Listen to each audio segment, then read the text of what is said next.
Hello and welcome to Explore, where we discuss educational theories, concepts, models, and other topics of interest. I'm Dr. Colin A. Harris.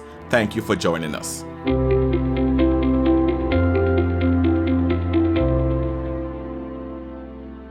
Today's topic is corporatocracy. Corporatocracy is a term that refers to an economic, political, or judicial system that is governed or controlled by corporations. The United States have a two-party electoral system. That means two parties dominate the political fields in all three levels of government. This system is made up of the Republican and Democratic Party. In recent years, anger and resentment has grown exponentially among citizens, but the question is why? Today we will analyze the current political climate in the United States and its socio-economic impact on the American population. The corporate influence in the political arena and in the press has led to corruption through unchecked personal greed and grotesque inequality. The emergence of corporatocracy in America has also contributed to the massive distribution of wealth from the poor and working class to the ruling class and corporations, resulting in the perpetual criticism and disgust from voters directed at the members and leaders of the opposing political party.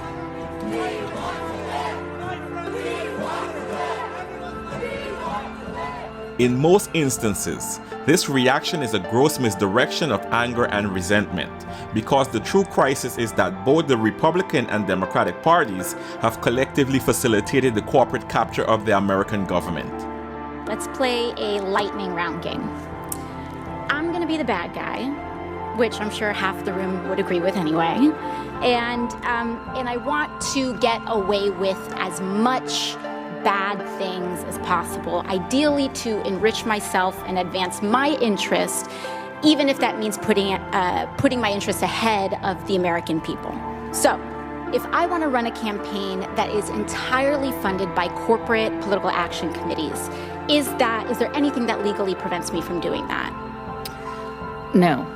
Okay, so there's nothing stopping me from being entirely funded by corporate PACs, say from the fossil fuel industry, the healthcare industry, big pharma. I'm entirely 100% lobbyist PAC funded. That's right. Since the Supreme Court's 2010 Citizens United decision, the economic power of corporations has been translated into strong political power with disastrous effects on people's lives, drowning out the voices of the American voters and creating a monopoly on political influence. The Citizens United decision gave corporations free rein to donate significant sums of money to politicians.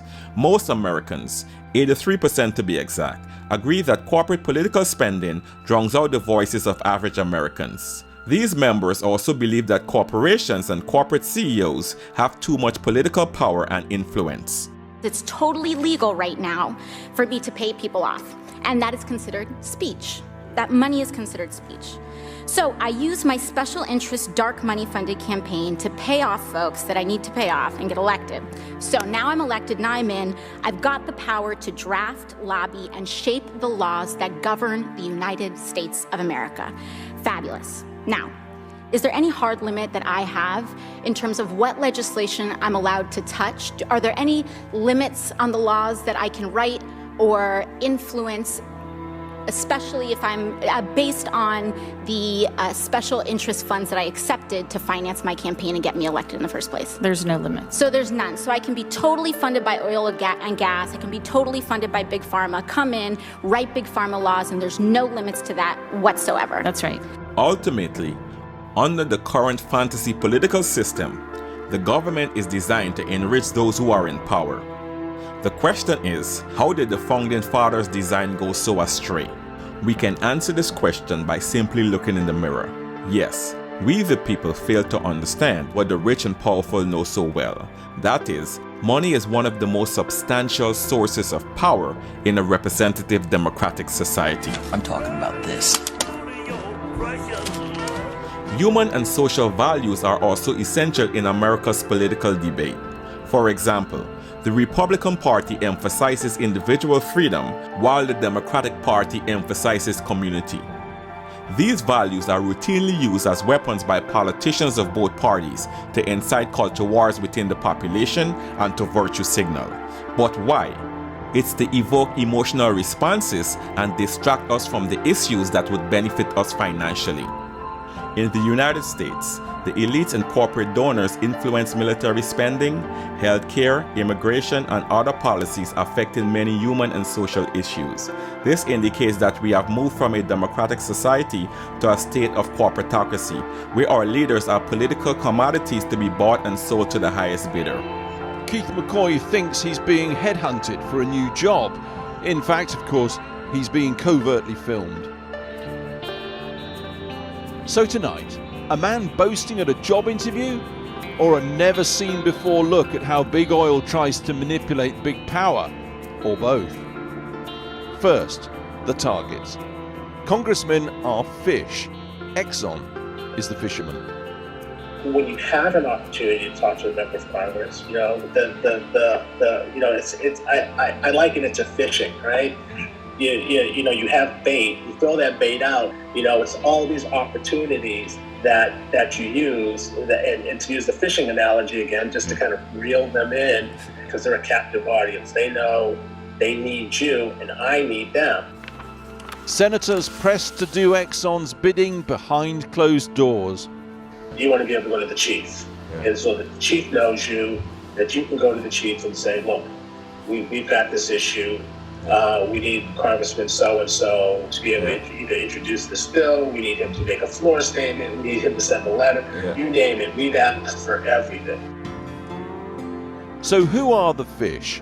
I'm Joe Manchin. I approve this act because The biggest catch, according to Mr. Coy, it's the conservative Democrat Senator Joe Manchin, who famously shot President Obama's cap-and-trade climate bill.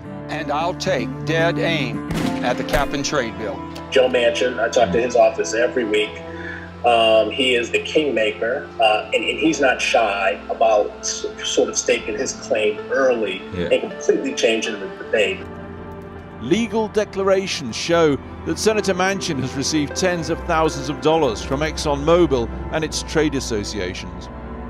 Keith McCoy names 10 other senators as crucial to ExxonMobil. Senators Mark Kelly, Chris Coons, Shelley Moore Capito, Kirsten Sinema, John Tester, Maggie Hassan, John Barrasso, Steve Daines, John Cornyn, and Marco Rubio. All bar Kelly and Hassan have taken money from Exxon totaling $117,000. We gave all these senators a chance to respond. None did so. I will end this video with a bit of optimism. There is a new generation of politicians who vow to fight for voters, not for corporations. These politicians also proclaimed not to accept monetary support from corporate donors. This declaration aims to ensure that they are not beholden to corporate interest. We're at a really important point right now where more people are starting to widely recognize that money in politics is a huge problem, and that it's the root of why we're not getting movement on things like healthcare, education, housing. And so now that people are more aware of the role of money in politics, there's much more energy around supporting people who take the courageous step to reject corporate donations to run a political campaign. That's our show, folks. Thank you for watching. Before you leave, please subscribe, smash the notification bell, give the video a thumbs up, and leave a comment. Thank you, and see you next time.